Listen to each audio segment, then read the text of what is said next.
Welcome to the Rogue Journal Club, where we tear studies apart so you don't have to. The Rogue Journal Club is a ScioSophia production, featuring long-form discussions of peer-reviewed studies published in academic journals and their connections to society. I'm Adrian. And I'm Gina. We'll be your hosts. A journal club is when academics at universities get together to talk about papers.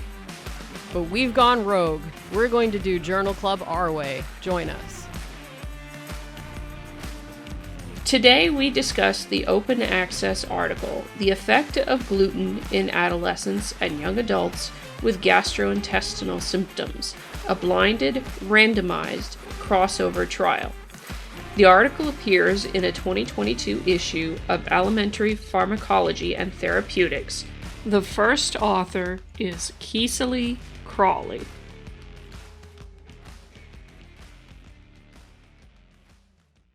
Let's go. Welcome back to Rogue Journal Club, everybody. And let's see, I'll introduce the paper this time, since this was my doing, the suggestion of this one. So we're going to talk about something different. We have been kind of hammering on free speech related things since we started the show. So we're going to take a break and talk about another topic that's interesting to people, which is what we eat. Yay. So you may have heard of gluten. If you haven't, you might be living under a rock. So move the rock out of the way and you might see gluten everywhere. So gluten is a protein that's in wheat. If you have not heard of it, I'll do the little explanation. So gluten is a protein that's found in wheat, and some people have a disorder called celiac disease where they are not able to tolerate gluten. It flattens the cilia in their intestine. It's like the allergic reaction, and they get very unpleasant bowel symptoms from that. By the way, this episode will involve probably some discussion of pooping. So if you are not okay with that, you can move on. But you know, we're all humans. Everybody poops. There's a book about it. You can check it out at your public library. It's very scientific. Everybody poops. There's the quote from this episode. Everybody poops. Yes. Yeah. Citation, that person who wrote the book. I have no idea their name, but brilliant biological, scientific writing there anyway. So gluten, is also something that people can have like a proper allergy to, where they get like anaphylaxis, like where their throat closes up and it's bad stuff and you have to get an EpiPen and that kind of thing. So, or you get like a rash or something like that. Then there's another category of people who are just claiming that when they don't eat gluten, they feel better. So the study is about the third group. So this is excluding celiac, excluding like true allergy. And then there's this other group and they call it non-celiac gluten sensitivity. So the study is called The Effect of Gluten in Adolescents and Young Adults with Gastrointestinal Symptoms, a blinded randomized crossover trial. It is by Cecily Crawley and other people, and it was in Denmark and at a children's hospital. And they looked at people who are, I think, between like 16 and 25. It was like the mean age was like 20. So these are young people, almost all, I think all but one in the final population were female. So I personally found this topic interesting because I know a lot of people who have this supposed non-celiac gluten sensitivity. And I myself at one point in my life thought that I had this, but now I pretty much live on wheat and all is well. So I clearly didn't have it. But I suspected that there's more to it than meets the eye. And when I saw this, I was excited because it was actually a blinded randomized trial, which you don't see very often with diets because it's very hard to do. So they came up with a way to do it. And I thought it was pretty clever. And they did seem to try to make it as big a sample size as they could, but obviously it's pretty tough to do a good study with so many variables. You have to have pretty strict inclusion criteria for who you include. So yeah, sample size ended up being 32, if I remember correctly, and that is a tiny blue Tiny gloop.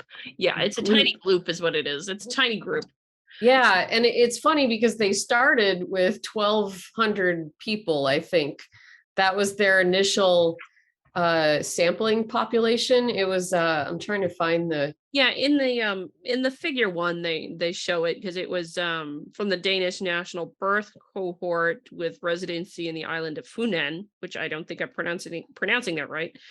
Oh yeah, they actually started with 7,000 people, and they had to screen them for all of their criteria, because when you're studying this like non-celiac, non-allergic gluten sensitivity, they also wanted to rule out autoimmune diseases and IBS so that they could actually look at the effects of gluten on healthy people, like otherwise healthy people who just claim that like it makes them feel better, because that's a big group of people. I know a lot of people that like, they read a book about gluten and then they're like, I'm going to avoid gluten and then I feel great. And then they buy all the gluten-free food products and they're not actually that healthy. Those gluten-free breads and cookies and crackers.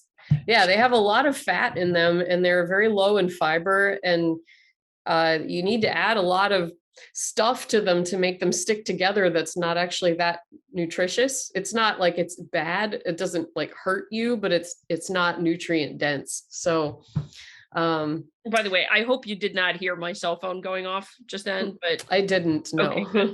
Okay, my screaming ringtone went off just then, and that's why I had to grab my phone.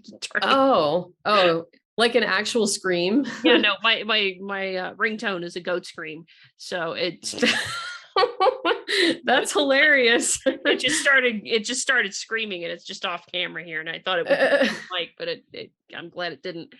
Although we'll see when I go back to edit the audio later. Yeah, goat screaming. That's great. I love it. Fantastic idea for a ringtone. I like it. I mean, I don't miss it when it rings. Yeah, no, that's very true. Makes you want to answer it immediately. Yep. So do we want to read the abstract at all, or I'll read the abstract. I know I'm kind of like jumping in very far, so I'll read it, I guess. So the popularity, one of those weird abstracts where they do like background aims methods and that's true. It's kind of handy. A lot of medical papers do this because I think they're counting on I think doctors are incredibly busy and they just go straight to the results and conclusion. But yeah, this so this is published in the Alimentary Pharmacology and Therapeutics. Alimentary meaning your digestive system, like ALI. I'm glad you knew that because I had no idea. Yeah, it's called the alimentary canal. That's like an older description for it. You learn something new every day. Yeah. So and it was published very recently, not super recently, I guess, March 29th, 2022. So it's this year. I tried to find something recent. So the popularity of the gluten-free diet and sales of gluten-free food products have increased immensely. Their aims are to investigate whether gluten induces gastrointestinal symptoms measured by self-reported questionnaires, as well as mental health symptoms in adolescents from a population-based cohort. So they have their methods. They had 273 eligible participants that were recruited from a population-based cohort of 1,266 adolescents. And they had to have at least 4 gastrointestinal symptoms. So then phase 1 of the trial was 54 adolescents that had met that criteria. Out of the 273, they kept whittling it down. Was a run-in phase where the participants lived gluten-free for 2 weeks. If they improved, they continued to phase 2, and 33 of them did. A blinded, randomized control crossover trial. So this is a type of medical study where you compare the thing you're testing to a placebo. Participants were blindly randomized, either to start with 7 days of gluten, eating 2 granola bars containing 10 grams of gluten, or to 7 days on placebo, eating 2 granola bars without gluten, followed by the reverse, and separated by a 7-day washout period. The effects of the intervention on GI symptoms and mental health were assessed. In total, 54 out of 273 participants entered the run-in phase. 35 were eligible for randomization. That just means put in the two groups. A total of 33 were randomized. 32 completed the trial, so they had some dropouts. The median age was 20.3 years, and 32 out of 33 were females. Compared with the placebo, gluten did not induce gastrointestinal symptoms, so they had a negative result. The difference in the average score they had a scoring scale where the participants like reported their symptoms. Nor did we find a difference in the outcomes measuring mental health. So their conclusion was, compared to placebo, adding gluten to the diet did not induce gastrointestinal symptoms, and it did not worsen mental health in adolescents recruited from this cohort. So I thought this was very interesting because it was a negative result, and the results on this are mixed. It's not really cut and dry. Well, when I read from this study, I immediately recalled something that my father would always say, it's all in your mind. It's all in your mind. Yeah. Sorry about that. I just had to spit something out. So I guess that's on the recording now. But no, for VAS, I just went to go find what the acronym stands for. It's in section 2.3. Symptoms were assessed on a 100 millimeter visual analog scale, 1 to 100, where 1 indicated no symptoms and 100 represented the worst symptoms ever experienced. Questionnaire included 10 questions about abdominal pain, bloating. I don't know what this is, so. I didn't know what that was either. Borborygmi? Yeah, I got to look that up. Where's that again? There it is. BORYGMI, which I have no idea what that is. I'm going to look that up because that's a fun word. It means diarrhea, flatulence, constipation. Oh, we all know what this is. It's when your belly rumbles because gas moves around inside of it. It's that thing. So that's the medical name for that. Yeah, borgamus. Okay. Yeah. There's another one they have here that's dyspepsia. Yeah, that's I think stomach growling or stomach. It's more stomach rather than intestines. Okay.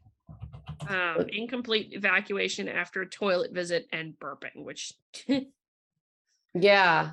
So, see, I told you, pooping. Everybody poops. Okay.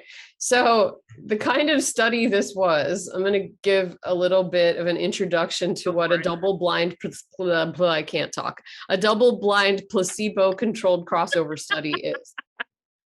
So double-blind means that the participants and the researchers don't know what group the people are in. So they don't know if they're giving the kids gluten bars or no gluten bars. They had, I guess in the study, they had the hospital kitchen baked these special granola bars for them, and they packaged them in red or white. And so they weren't labeled, they were just color coded so that the researchers knew they were different, but they didn't know which one was gluten and which one wasn't, and neither did the participants.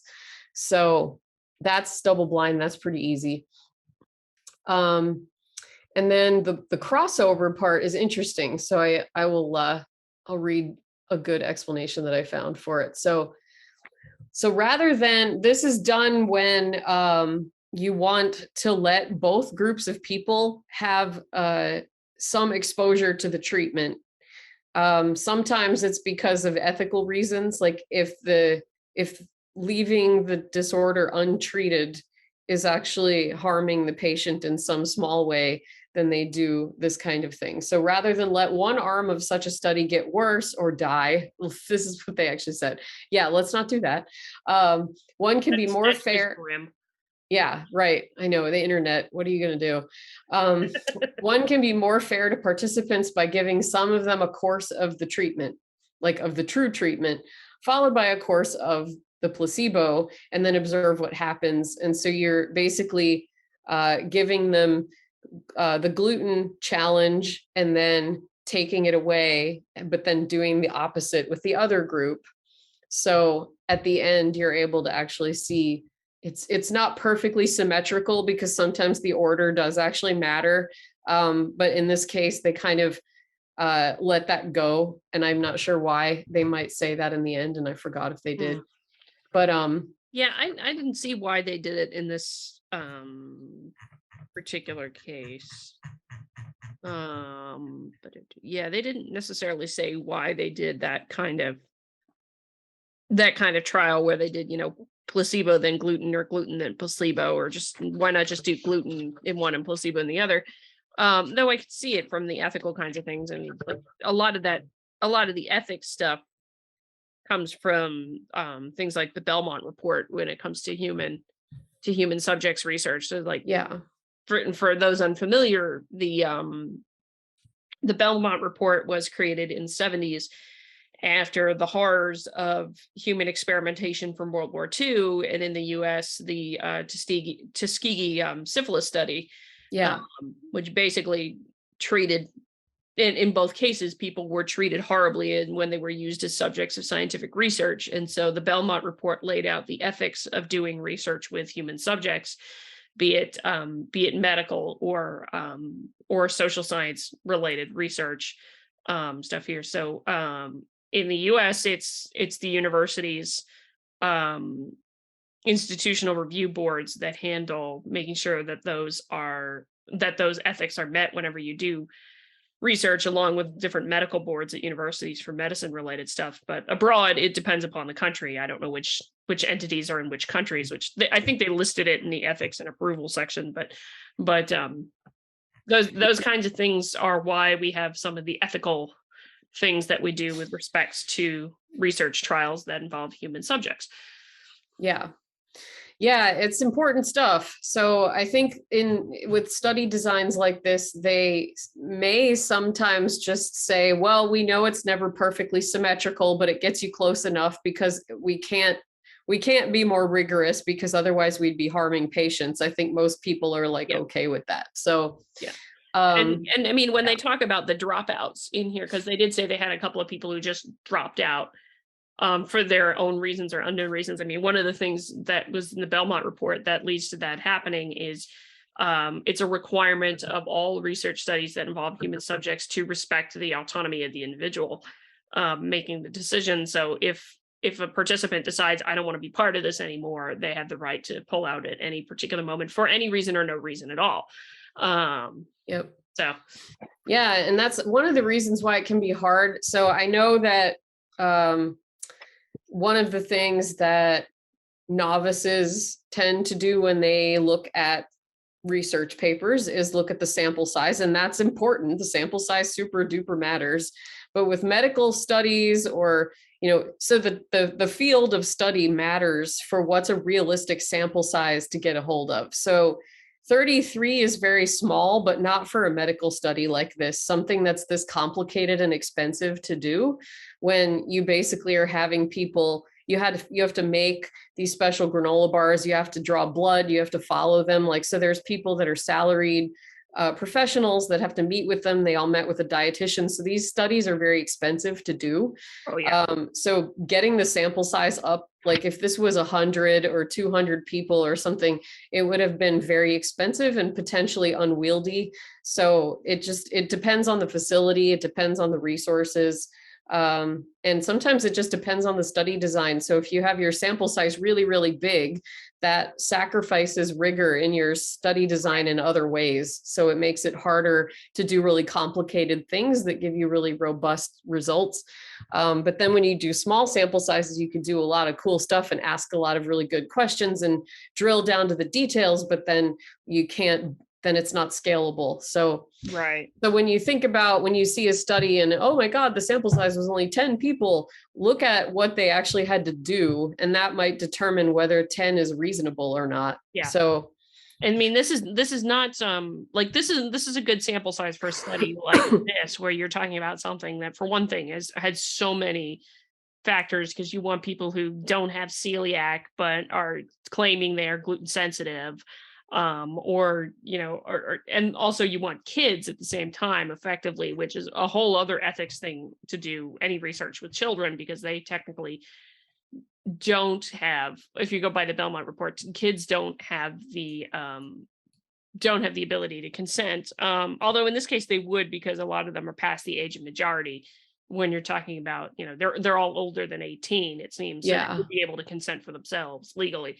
Yeah, they're adolescents, but they call them adolescents, but I think if they're over 18, then they're just like, I don't know. That's in the US. I don't know what the age of majority is in Europe. Oh, okay.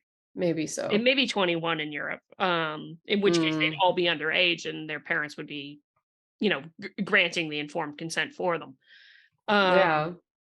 But they didn't say that. There's things like that. So, but this is not to say that there isn't studies where the sample size is ridiculously small. Like, I talked about it on my channel, the PNAS study where they did the thing with the masks, the mask hacks for your face. Oh, I didn't know about that one. No, that was a grand total of 4. Oh yeah, you can't learn a whole. I mean, that's barely enough to like have the triangulation of like. Yeah, I mean that was the mask fit hacks. That was the one where they determined that pantyhose was the best fit hack for your face mask to protect you from COVID. Pantyhose? What? Yeah, it's a video on the channel. I can share it. Yeah, you know what? I think I sort of remember that. I have not admittedly watched all of your videos because you have a lot of them. So I'm closing in on 200 videos. Oh my God. I'm the worst. I'm like the worst co-host ever. I've seen maybe 10 of your videos. Isn't that terrible? Don't worry about it.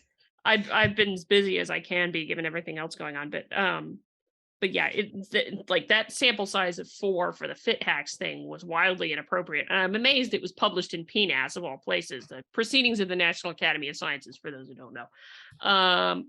But this is totally appropriate. And actually, I was just looking at the little bit of funding information on the side next to the abstract, and it's like they're actually acknowledging, because a whole bunch of groups actually donated time and funding, like like the Department of Clinical Immunology at Odense University Hospital covered the cost of the celiac screening.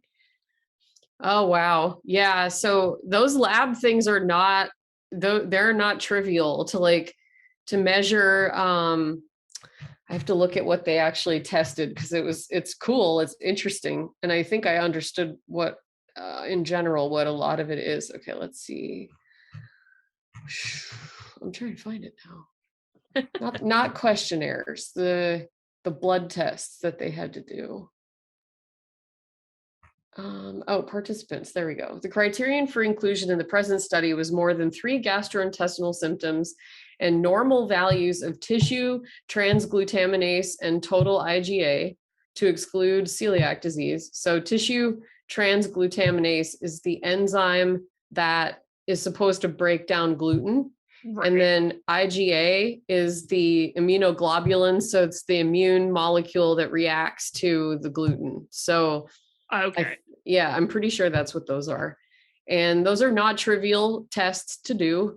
I think the tissue transglutaminase is like a swab. It might be like hold on a minute. Yeah, we're going to have to do some live looking on the fly, because I know this is terrible. We're experts. Yeah, this is not my field. I did a bachelor's in nutrition, so that doesn't count, I feel like, especially because it was like 20 years ago. And I've been like personally interested in this topic, and I think I've even had this test done years ago. Okay, dirt. It doesn't say how it's done. Oh, they look in the blood. Oh, so they look, all right. So they're looking for they're looking for antibodies against the transglutaminase enzyme. Okay. So yeah, these antibodies may mistakenly attack an enzyme or a protein in your intestines called tissue transglutaminase, which normally repairs and heals cells. Okay, so it doesn't have anything to do with gluten. I was totally wrong. That's why these antibodies are also called anti-tissue transglutaminase antibodies. So they are it's an enzyme that normally fixes your cells. And if your immune system is destroying it, then it can't do that. Oh, yeah. So it must, and so then the gluten seems to trigger the immune system to start destroying that enzyme, so then it can't actually heal the cells. That's very interesting. I had no idea that was how that actually worked. That is interesting and Yeah. strange at the same time. Yeah. So they take a blood sample and then they have to test it. I bet probably, they probably do it with like ELISA, which is that like antibody binding test that actually we have it for COVID also. It's like a color change reaction, I think. Right. So yeah, but anyway, doing that for like hundreds of people would be really expensive is the point that I'm trying to make, because that's like a doctor's visits, laboratory stuff, all that stuff costs a lot. So whenever you hear yourself being like, why don't they just remember everything's super expensive in medicine, because if you go to the doctor, it's expensive. So the medical research is really expensive too. So onward back to the paragraph. Okay, so they had a total of 273 people that passed that screening. And then they also had to test them for a wheat allergy, and then also known IBD, and they had to be excluded if they were currently on antibiotics, which also messes with your gut. So that would be would be a confounding factor. Oh yeah. So there's a lot of people that got dropped. Yeah, it went from 7,000 people to 32 by the end. So it was a big it was a big funnel, that's for sure. And then they asked them these questionnaires. So I'll go through their handy dandy flow chart. So they whittled it down to 33 people. Then they split them into groups, and they gave one group, so they were all given a gluten-free diet. They had to follow the gluten-free diet through the entire study. So that was like zeroing out the gluten level, and they had a dietitian, I guess, follow them. And it was kind of cute. They had like a text reminder to follow their gluten-free diet, and they were allowed to text the dietitian to ask them questions. So it was like a way to make sure that compliance was super high. Right. So that's pretty cool. Or try to make sure at any rate, because I did notice that they were relying on were essentially relying on the honor system that the participants actually followed everything. Yeah, which is a confounder. Yeah, it's really tough. When I was a student, they had a lab. I guess it's at Penn State. It's probably still there. It's a pretty well-known lab where they do studies like this, but they provide the food. So that makes the costs go way, way up, where everything you eat comes from the study kitchen. You can't eat your own food at home. So that's like a compliance. That would be really hard, like to prevent people from cheating, but they try to make it they try to entice people. And so they weigh out everything down to like 1/10 of a gram, and they give them all these prepackaged meals. So there's undergraduates that get hired to like work in that kitchen and make all those diets, which is pretty cool. I didn't do that job. I did a different thing. But so that's, if you don't have something like that, then you sort of do have to rely on the participants to follow their diet. So it could very well be that they cheated, and that's why they didn't have much of a difference. I mean, who knows? Possible, but there's no way to know that unless they had somebody watching them every day. Yeah, you sort of just have to and if there are people that believe that the gluten-free diet is helping them, they probably will stick to it if they're recruited for this kind of thing. And it sounded like it was a lot of young girls that wanted to lose weight, which was that's what I saw there, is with a lot of young women who wanted to lose their weight. And none of them were overweight, they said. So that's really interesting. I mean, that says something to the kind of mental health side of that. Because, I've heard that before, that there'll be a lot of people who just want to do it, not necessarily because they're even sensitive, but because they think it'll help them lose weight for some reason. Yeah, and there's no evidence for that. So if you're out there wondering that, I think there's been some popular like self-help books about this. And, for one, if you're making your own gluten-free stuff with like brown rice flour and millet and quinoa, and you're eating all these vegetables and everything, you might lose weight just because that's a much healthier diet. But if you're just eliminating gluten and eating gluten-free packaged foods, you're not going to lose weight, because those packaged foods have a lot of extra fat in them, and like sugar and binders and things like that. Because if you've ever tried to bake gluten-free stuff, it's like baking with sand. Nothing sticks together. It's really hard to work with. And so my sister has tried that once before, and I know a couple of other folks who haven't. Just like, it's a pain. It's a pain. In my day, they didn't have gluten-free food when I was doing mine, and I had to bake everything from scratch. There was nothing available to buy. There may be a couple of things Whole Foods Market had pioneered, but it was nowhere near as widespread. So yeah, this is one of those like, in my day, I had to walk uphill both ways naked in the snow and bake all my own gluten-free food. So none of those things happened. Walk up the hill both ways naked in the snow. Have you ever heard that joke? Never mind. I've heard that without the naked part. That's what made me stop. Okay. Yeah. Okay. I don't remember, but no, I've never done that. Just for the record, have never walked naked in the snow. I hate snow, actually. And when I walk in snow, I tend to wear 20 layers of everything, like a big puffy snow person. I hate snow a lot. So super off topic, but we had to set the record straight on that. Okay. So they put them in these two groups, where first one group was eating gluten. Oh, so anyway, I got to back up. So they were in gluten-free, allegedly. And then they challenged them, that's like feed something as a test, with this gluten containing granola bar that was baked specially for the study. And then there was a granola bar that was baked to be identical in appearance and taste, but just not have gluten. So that is a trick to do by itself. Yeah, apparently they accomplished it. They got the recipe from somebody else. So it was tried and true. The recipe was kindly provided by Professor Knut Luden, University of Oslo. Nice.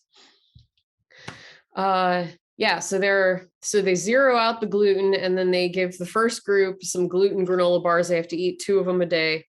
And then the other group gets the placebo bar. Then they do a washout where they just eat the gluten-free diet, but they don't have any granola bars, to just like, for 1 week, for 7 days. And then after that, then they would flip the groups. So this is the crossover. So then the third, in period 3, after the washout, the group that had the gluten bars had the placebo bars, and then vice versa. And then after they complete those things, so that was 21 days of the trial. So they basically they did 2 weeks on the diet just to prove that they responded to it at all. Right. Then they split them into these 2 groups, which was, I guess, 2 weeks, and then 7-day washout, and then another 2 weeks of switching. So the gluten the gluten challenge was from the granola bar, and then they ate the gluten-free diet otherwise. So yeah, I think the 3 periods, like it says, like T equals 0 and T equals 7 and T equals 14. So I think the 3 periods were 7 days each. So that 21 days total in the periods, but that doesn't preclude everything. Yeah. Like consented to 2 weeks of a gluten-free diet. So the initial screen had the 2 weeks of gluten-free diet, and then the granola bar thing was 7 days, then the washout was 7 days, then this is what I'm wondering. Is it like participants consented to 2 weeks of a gluten-free diet? Does that mean that they were actually already gluten-free, or does that mean that they consented for 2 weeks during the periods of the trial? I think it was just that they consented to doing. Hold on, let me find that spot so I can see what you're seeing. I'm looking at the flow chart, and I noticed participants consented to 2 weeks of gluten-free diet, but that doesn't necessarily mean. No, I see it with the flow chart. Yeah, it's consented to 2 weeks, and then in the bullet after that, they had 16 did not improve. Yeah, that's right. So Yeah, they that- did do a 2-week thing first and then go into the cross trial. Yeah, they had to make sure that the people were actually going to respond to the diet at all, whether it was subjective or objective. Yeah. Which, by the way, did you notice the typo in the flowchart? No.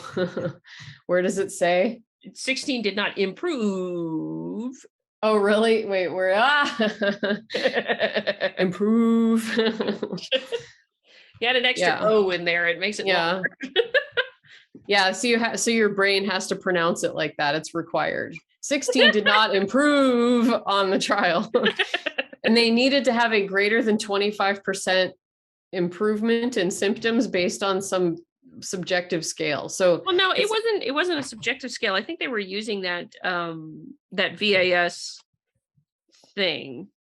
Yeah, they were using that VAS thing, I think. It's like, what is your baseline score in the VAS symptoms, and then the score at the beginning of phase 1 after you did that gluten-free diet, because that's table 1. When I say subjective, I mean that they're participant reported, like self-reported, rather than a blood test. Yeah, so okay. Yeah, so it's based on self-reported symptoms. And then the VAS is just a visual analog scale. So I think they're just basically rating themselves on a 1 to 100 scale. Yeah, and they do for the different symptoms that are typically associated with the gluten sensitivity. Yeah. Yeah, abdominal pain, bloating, gurgling, diarrhea, farting, constipation. No, I had to say it. Nausea, dyspepsia, incomplete evacuation after a toilet visit. You didn't empty your bowels. Yeah. It's like when you're done, but you're like not done all the way. Oh yeah. Yeah, and burping. Yeah, see, we're apes. We think poop is funny. It's what it is. You know, we've been laughing at pooping and farting since we were in the trees. It's how it is. Bring out the poop jokes. Okay. Yep. So, yeah, like back to the thing. So then they had the thing, and then I guess they filled out the questionnaire at the beginning and at the end. I have to look at that again. I forgot how they did that. Yeah, I think it was at the beginning and at the end, because they did it so they did it. Oh, it was daily.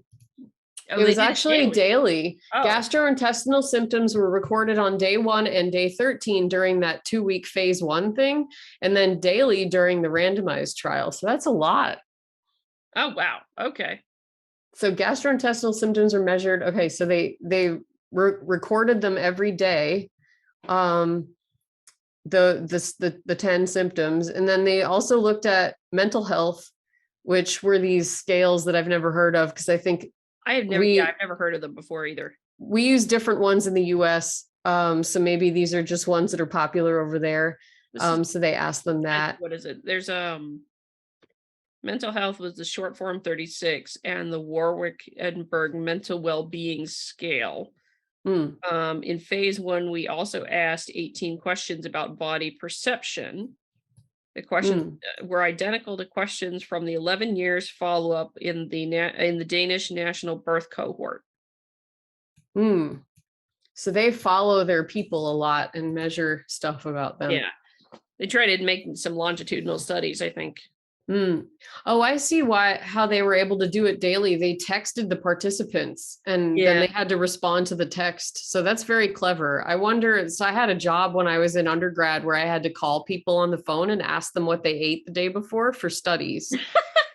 It was very interesting. And it was actually, it was a pretty hard job. It took me like 3 months to get the hang of it. You know, it was a good, like serious, undergrad work study kind of thing.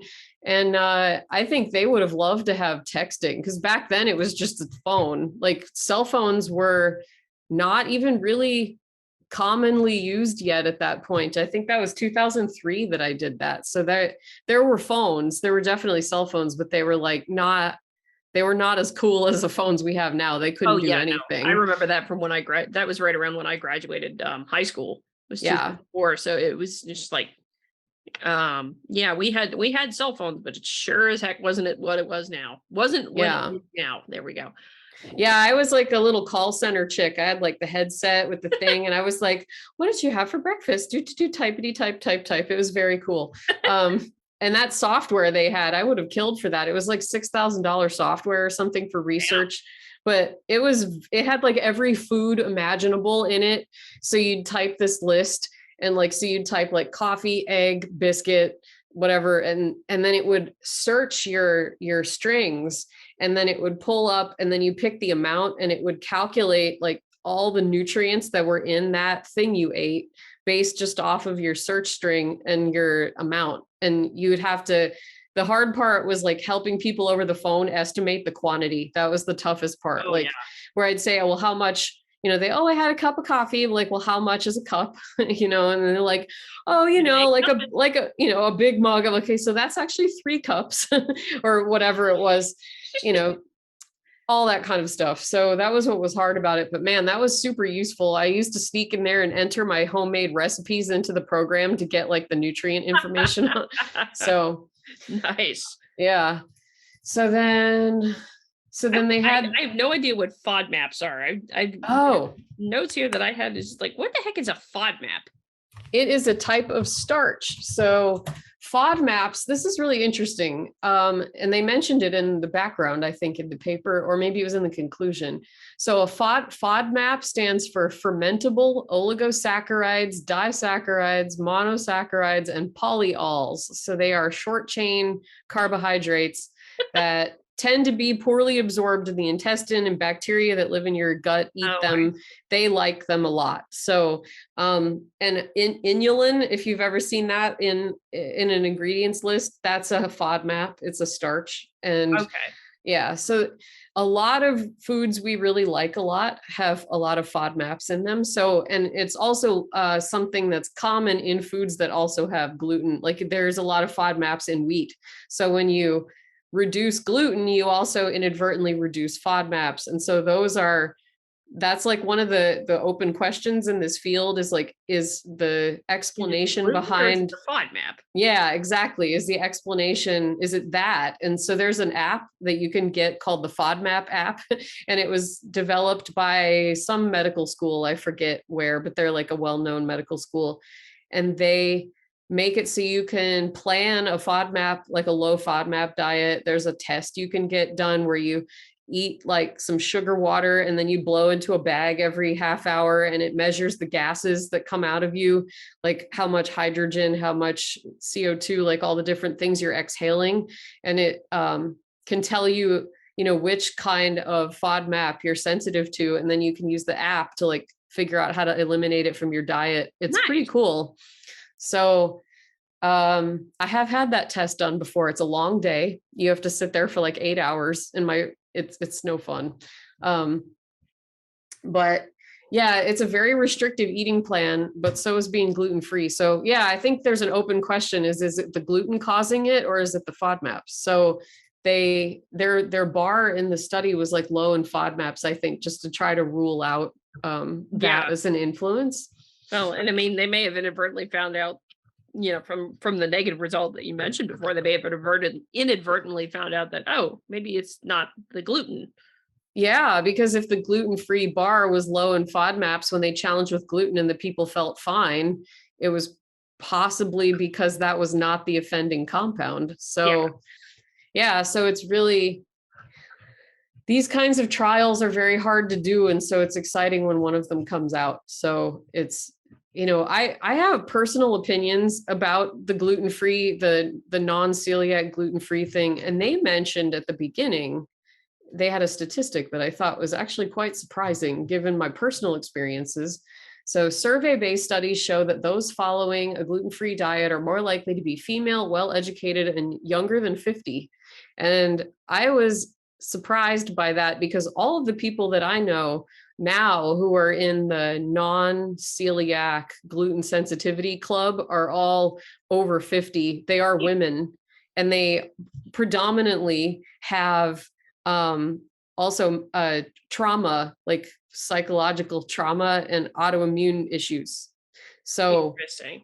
Yeah, I mean that this is like sample size of 3 based on my highly biased sample of people in my life, like friends and family. But it is interesting to me that that this gets like that group of people is attracted to this. So I was surprised that it was young people. Yeah. Oh, well, this is also a difference between Europe and here too. So who knows? True. Yeah. I mean, I was one of the female, well-educated, younger than 50 folks who did it. And maybe that's just something that's like, that's in, well, they cited which surveys they're talking about. So let's see. Were these done in the United States? 1 and 2. Where were the surveys again? Because I can't. Oh, they cite, it's like the second sentence of the introduction. Oh, I see. And then, okay, so Netherlands was one of them. And then the other one was done. I'm looking for the. Where are the authors located? Well, it was studies 1 and 2. Yeah, citations 1 and 2. So genetic, lifestyle, and health-related characteristics in adults without celiac disease who follow a gluten-free diet. Number 2, and population-based study. Oh yeah, those were also UK. Yeah, UK and Netherlands were what those surveys they cited were based on. So maybe over the pond, there's more female, well-educated youngins that are interested in this. Because over here, it seems like to be predominantly baby boomer women.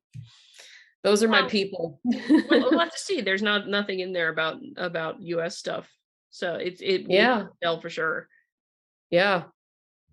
Well, yeah, I mean, I have always suspected that the non-celiac gluten sensitivity is not really the gluten, and that it's either you feel better because you feel like you're doing something for your health, and that can make your mood improve and can make your digestive symptoms improve because they're linked a lot of the time. Right. Or you could be eliminating FODMAPs, or you could just be eating better overall.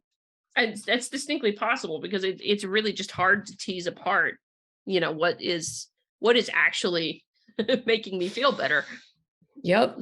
I mean, honestly, I have tried a lot of special diets because of my own health history. And in many cases, I thought diets were working, and then they would not be after a while. And a lot of it, I looked back, and sometimes it was medication that I was on that was actually doing it, and I was ignoring that. Or I felt emotionally better because I felt like, okay, I'm finally eating right, and so I don't have to be scared of symptoms anymore, and I would calm down, but the symptoms would always come back eventually. So and it is the case that the people that I know have certainly not cured their health issues as a result of eating this way. I think it does seem like it's psychological, that it gives them some kind of soothing effect, but it doesn't necessarily mean anything. I mean, it's one of those things, because just because it feels good doesn't mean it is good, doesn't mean it's bad either, but it doesn't mean it's doing good. I just I get what you're saying with like the medicines and what have you. It's like a good friend is he's been called pre-diabetic. The thing is, he's like skinny as a rail. So it's just like he doesn't eat a whole lot of sugar to begin with. So it's just kind of like, that doesn't make any sense. And of course, then we're looking at it, well, like, you're taking a medication that kind of throws the blood work. Oh yeah, for sure.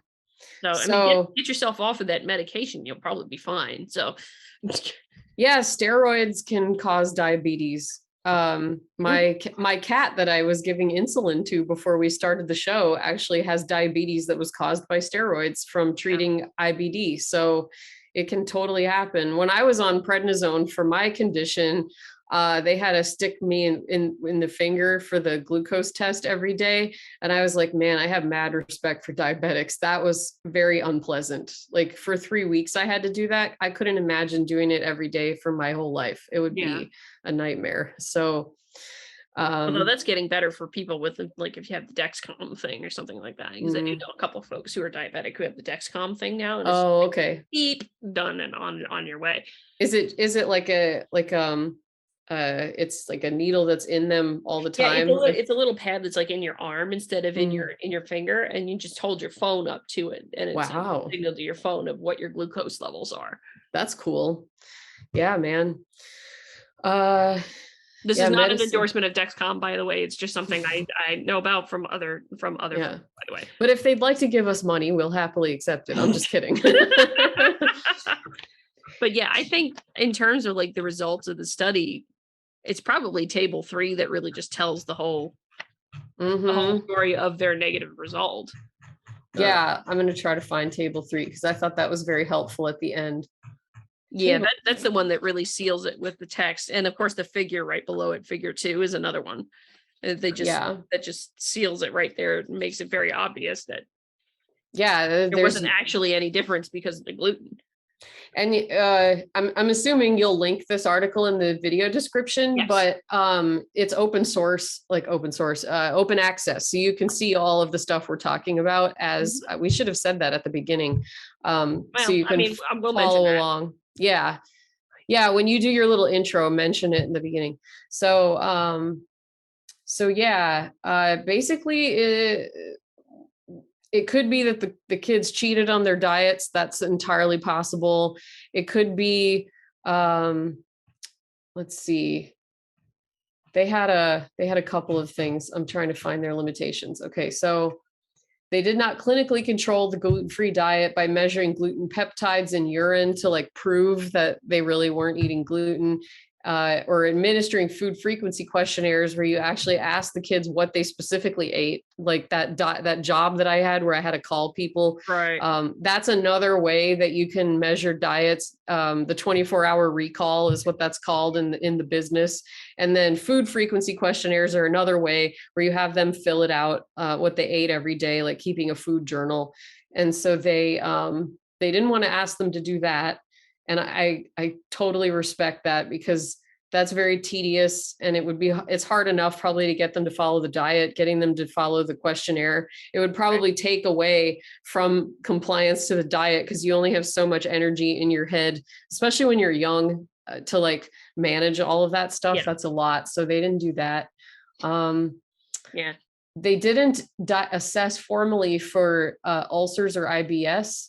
Right. They just asked if they had it, but they didn't actually look. But that seems like it may not have mattered given that they got no difference. It may not have mattered at all. Although I think I'm looking at their because they have the baseline demographics. So like VAS score at the beginning of phase 1, which it's not really labeled in the flow chart all that well where phase 1 started, and this must now come to think of it. It was between, hold on, I'm trying to find the number of people. It was between the 50, it was between 273 and 54. So the 54 were the ones who did the 2-week thing. Oh, okay. Yeah. That's right. And then, it says 16 did not improve, and then 3 dropped out had to do it. 3 dropped out without specific reasons. So yeah, the 54 did the screening. Right. And the reason I'm wondering is because I noticed like the average VAS score after with the gluten group and the control group ended up being the same, but it also ended up being about 20, which is actually the same as the baseline before they started the crossover. Yeah. You notice that? So that's why I'm wondering, did you have a cheat there going on? Because that was pre doing gluten. And it's not clear to me whether or not they were totally gluten-free when they did the cross trial, Yeah, they may not have all been. Hold on, let's see what the gluten Funen cohort answered.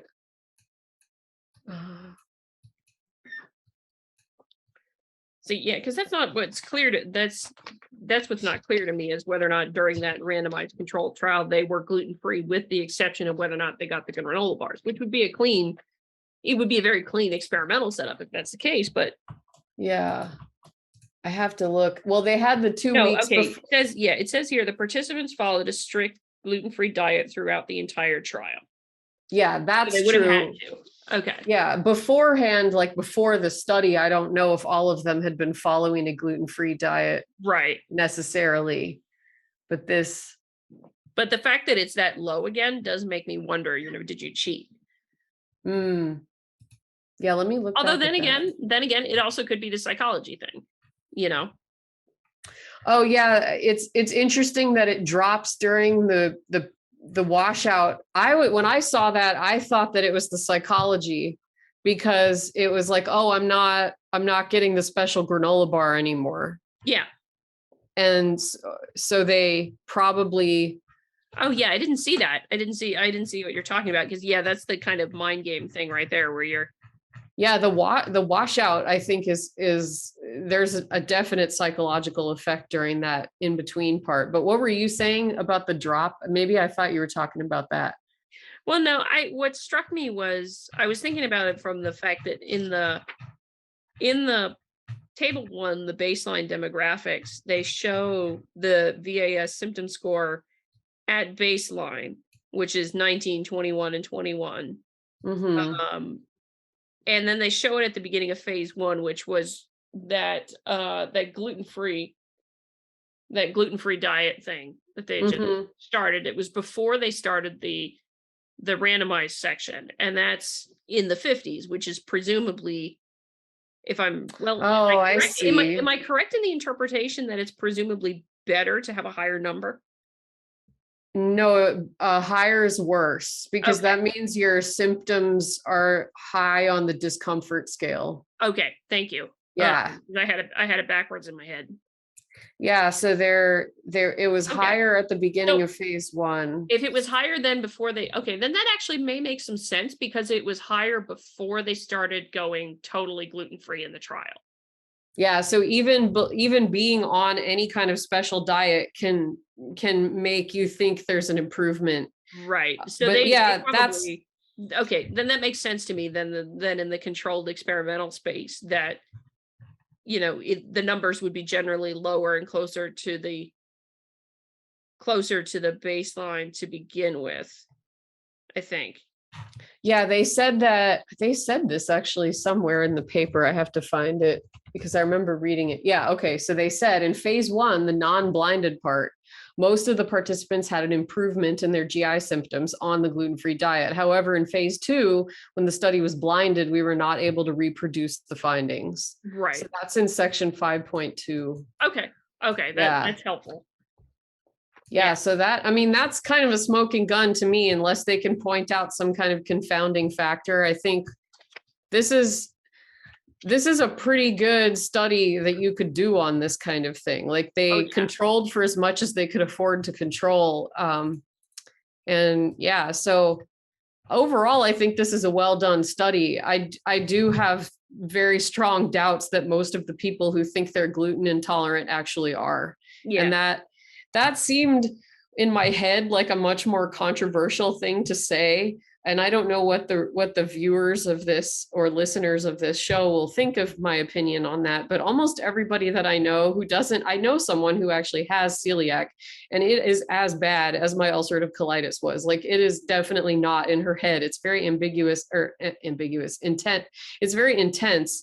And she actually had to have separate cookware that could not touch anything that gluten was cooked in. There's another friend of mine who has the same thing, and he has celiac too, and he's talking about it. It's like, no, I have to cook everything in my own cookware, because otherwise I'll get sick. Yeah, it's crazy that happens. And then when you have an actual allergy, I guess there were 4 of them that tested positive for a wheat allergy. And those were they had all actually been randomized to the placebo group, interestingly. So it just kind of, that's how it fell. The 4 people that tested positive for wheat. That's a lucky thing there. I know, right? I think what I found funny was the only thing where they did get it, like a significant difference between the gluten group and the placebo group, was in one of the 10 things that they were scoring, and it was basically failing to empty your bowels. Yeah, that was, and that can actually be very psychological, because how your sphincter muscles work, sometimes you can freak yourself out when you have issues like that. And stress can actually mistime that kind of thing. This has happened to someone that I know actually, and she even went to physical therapy to learn how to poop again. Like not totally, and it helped. It actually helped her. Okay. Yeah, because from like childhood stress and things like that, that can become dysregulated. So yeah, no, okay, I know what you're talking about then. Yeah, like they made fun of it on. I've told you privately, I had encopresis as a kid, which is pretty much the same thing. You just get so stressed out for whatever reason, that you just can't go to the bathroom appropriately and don't get the bowel control develop at the same rate. That's more of a thing for kids than anything, but yeah, and some people it can last into adulthood and can be like a kind of a life ruining thing to try to get a diagnosis when everything else tests negative and it's like really a brain thing. So that can be very invalidating to people where they're like, but it's not in my head. They want a solution, but it's not that it's in your head that it isn't real. It's like literally in your head, and that there's a disconnect between like your perception of how your body's working, and you can learn to like do it correctly. I always say, I try not to ever say like the unknown they, but there exists another kind of treatment that you can do, biofeedback, where you actually can like learn to understand, and you can see how your bowels are functioning, and like learn. It's really amazing, that kind of stuff. Like I'm all about those things if that you could do them like drug-free and surgery-free, because those things are, I don't know, I've been on a lot of bowel medications in my life and they're all terrible. So if you can, no, they're not pleasant. I've been on a fair few myself, though I think not as many as you have, but it's not at all. Yeah. And then GI surgeries is no picnic either. So that's so that's how that cookie crumbles, gluten-free or otherwise. So that's how the gluten-free cookie crumbles. Yeah, exactly. So I guess, is there anything else to say about this? No, I mean, I agree with you. Admittedly, as I told you before it came on air, I didn't get the absolute chance to read through everything, but I did skim it. And it was just like, man, this is actually a really, really good article compared to some of the other things that we've Yeah, I think this one definitely wins the apple pie order award, and gluten-free crust, hopefully, with the pie. Exactly. We can do that. Gluten-free crust on that apple pie order. But yeah, and I apologize for viewers who are watching this on YouTube and see me yawning. It's been quite a long couple of days, so I apologize. A bit on video. It had nothing to do with the quality of the article. I'm a yawner too, and sometimes I'm just like, I swear I'm not bored. My brain just needs oxygen. I don't know why. Like maybe I'm bad at breathing or something. I'm not sure, but yeah, I know it's funny how that is. Oh, speaking of it, Yawneroo. Well, the next paper we actually have planned already. And is about cannabis, specifically CBD products and labeling, which should hit on all the juicy issues such as legalization and FDA oversight of supplements and all that jazz, all the good stuff. And so maybe we'll actually argue about something. I'm excited. We've argued before, but it's been polite. Yeah, no, I mean, in general, we usually agree, but that's what happens. So, great minds think alike, right? Well, not always. Not always. I guess that is the point of the Heterodox Academy, right? Is that great minds don't always think alike. Isn't that their tagline? That is, yeah. That is their tagline on the website. Yeah. So foot in mouth on that one. I shouldn't have said that. No worries. It happens. Yeah. So, so the next one will be about the whole CBD phenomenon, which I have many opinions about, and it'll be fun. That ought to be really interesting. I'm looking forward to it. Cool. All right. Well, I hope that we will see you on the next one, or well, I guess we won't see you because it's recorded, but hope you will see us for the next episode and this one as well. I don't make any sense. So signing off, right? You got CBD or a gluten-free cookie, maybe? Or a gluten-free CBD cookie. Ooh, there you go. There you go. That's a combination. I know that would That would sell. I think that would totally sell because there's a lot of crossover with the two markets, I would say. That would probably sell if that doesn't exist somewhere already. It probably does, yeah. I think that's it, everybody. Everybody stay curious. Bye. Thanks for listening to this episode of the Rogue Journal Club. If you want to suggest articles for the show, please consider becoming a supporter of ScioSophia.locals.com. The link for the Locals community is available in the show notes. The Rogue Journal Club is a ScioSophia production. Copyright 2022.